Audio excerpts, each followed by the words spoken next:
Aquellos al lado izquierdo tenemos a Kelly Corte Natural Las Pedras, conocida como la famosa Reina Genosa Señora de Asunción.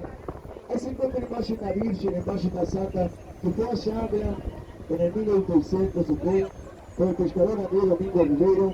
Esa es una réplica. Original se encuentra en la iglesia matriz nacional de Cabo Frío. Y es aquí ese momento peligroso do paseo Genosa Roteiro. Aqui toda a tia lenda que disse que el casal apaixonado que se beija aqui na frente daquela santa nunca mais se separam. É isso aí, vamos lá. Um corajoso, dois, três, quatro corajosos aí. Quem estiver sozinho, mexer no ombro. Está permitido beijar a la Antártica, a la Conda, a la Brahma.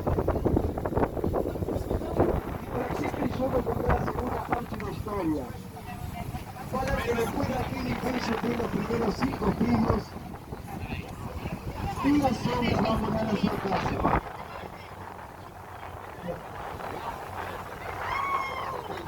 Vamos lá. Eso, al lado izquierdo, tiene el cabello que a veces tenemos otro cliente. Que se para para ver de la bahía, tiene el calor de Cotopeche. Es conocido como el Tokio, el estrecho de Tokio. El tipo que tú realmente